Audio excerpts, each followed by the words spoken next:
Hi everyone. I'm delighted to welcome you to a new series of Open RAN videos that will look specifically at ORAN, which is defined by the ORAN Alliance.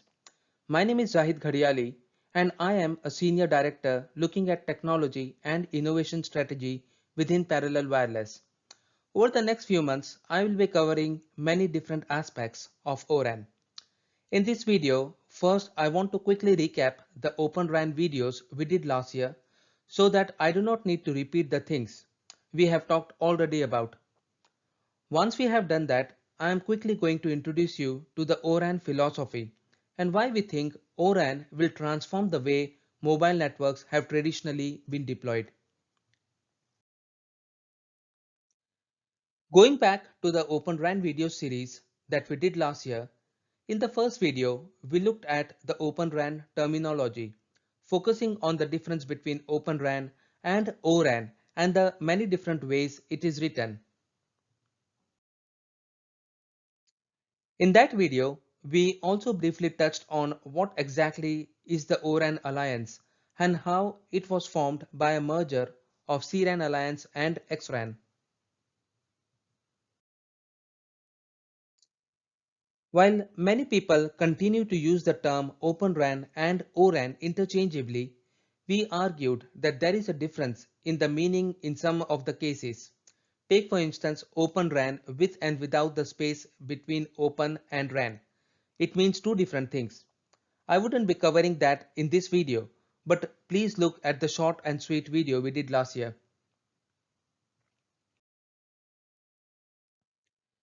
We then introduced the concept of Open RAN in detail, looked at what is meant by all-G Open RAN, discussed the need for Open RAN even though the interfaces are defined by 3GPP. We then looked at the different Open RAN groups in detail. So as a part of that video, we looked at this ORAN Alliance architecture that we will discuss in the forthcoming videos in this series. We also briefly looked at the different ORAN work groups. I plan to do a much more detailed explanation of work groups in another video as part of this series. Finally, we looked at the Open RAN integration challenges and discussed what some of the real issues are and what exactly are FUD. FUD stands for fear, uncertainty and doubt, and we also sometimes call it FUD. Based on many different discussions and questions that were sent to us, we recently made a video explaining the RAN functional splits. Most of you would be aware that with ORAN, split 7.2 is the one being adopted by the industry, and I am hoping to discuss that in a future video as well. Let's start with this typical high-level mobile network architecture diagram. The picture shows the components of a mobile network. The user equipment, device or smartphone connects to the access network over the air interface, which is defined by the standards. In case of mobile wireless technology, these standards are defined by 3GPP. You again have 3GPP standards-based interface between the access network and the core network. Various services like SMS, voice, data, etc. run over the core network. There are a lot more interfaces and components, but for simplicity, we are going to omit them. Also worth pointing out that access network is also known as the radio access network or RAN. The ORAN Alliance is only looking at RAN or radio access network. It is necessary to highlight this as people often ask why ORAN is not looking at end-to-end architecture.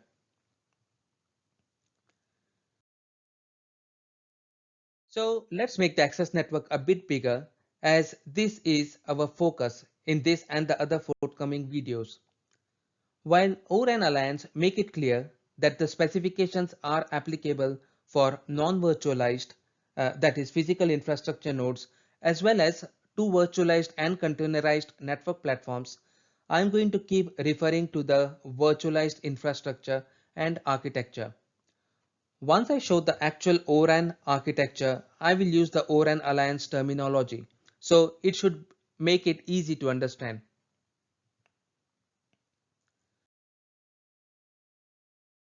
So let us now represent the access network as COTS hardware that is running virtualized network functions or VNFs and the RRU. I am also showing the S1 or the NG interface that would connect the access network to the 4G 5G core network.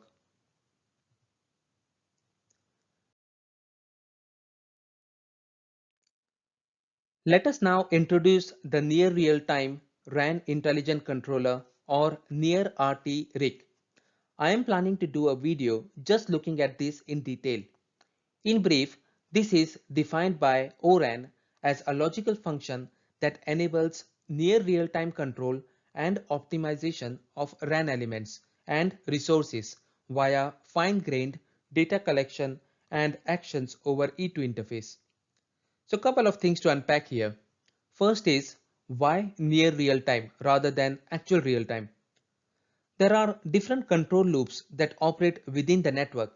If you understand the protocol layers, you know that layer 1 and layer 2 operate in the real time. The scheduler loop looking at this operates below 10 milliseconds. The near RT-RIC control loop have a use case execution time between 10 millisecond and 1 second. Hence, it is called near real time rather than real time. The second thing is, what is this E2 interface? I'm going to show you the E2 interface in the next few minutes. So please bear with me until then.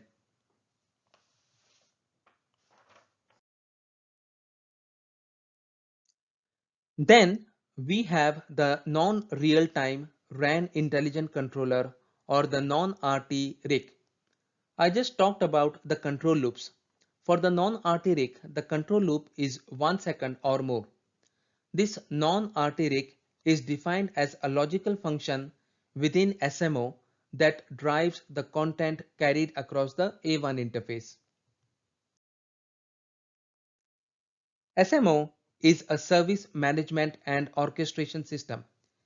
In a network, there are many different management domains such as RAN management, core management, transport management, end-to-end slicing management, etc. SMO is responsible for RAN domain management.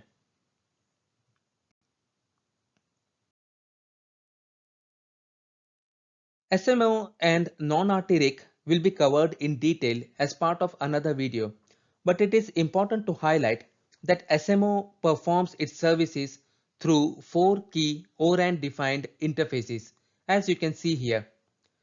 The open fronthaul M plane or management plane interface between SMO and the ORU or the ORAN Alliance defined radio unit. A1 interface between the non-RT-RIC in the SMO and the near RT-RIC for RAN optimization. O1 interface between the SMO and the ORAN network functions for FCAPS support. For those who don't know FCAPS, it is based on the ISO model which defines 5 conceptual areas for managing networks. And these are fault, configuration, accounting, performance and security or FCAPS. O2 interface between the SMO and the OCloud to provide platform resources and workload management.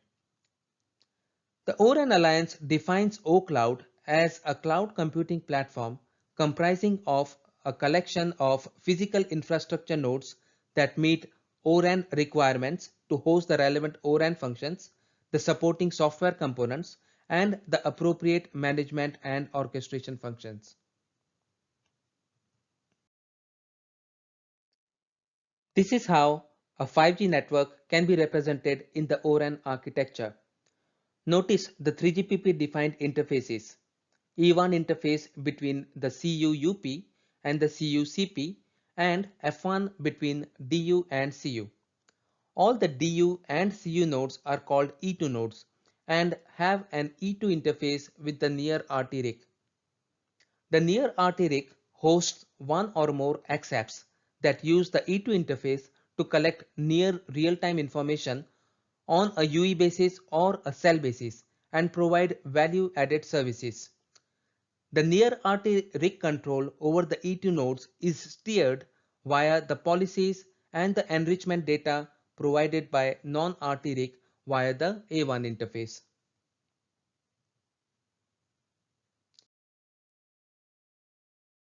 This is how a 4G network can be represented in the ORAN architecture. Note that I will continue to use BBU when talking about LTE node P. The BBU is an E2 node and there is an E2 interface with the near RT rig.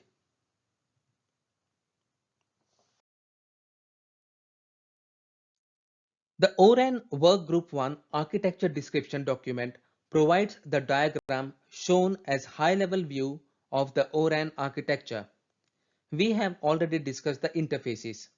The document clarifies that the ORAN network functions can be virtualized network functions or VNFs, that is VMs or containers, sitting above the OCloud, and or physical network functions or PNFs, utilizing customized hardware.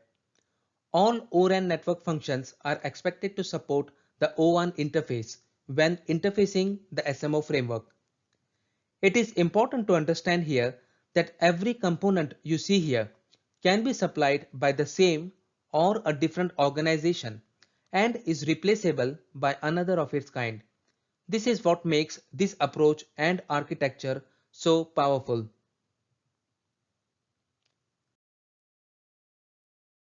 Finally, it's worth pointing out that the architecture description document shows couple of implementation options of near RT-RIC. The first is the centralized near RT-RIC serving 4G and 5G simultaneously. As you can see, there are three types possible. Type 1 is near RT-RIC only serving 5G. Type 2 is near RT-RIC serving both 5G and 4G. Finally, type 3 is near RT-RIC only serving 4G.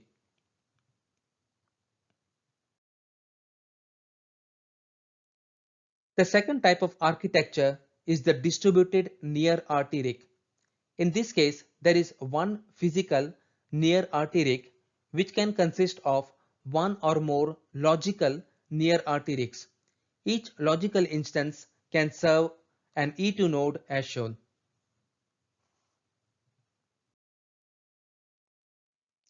We hope you found this video useful.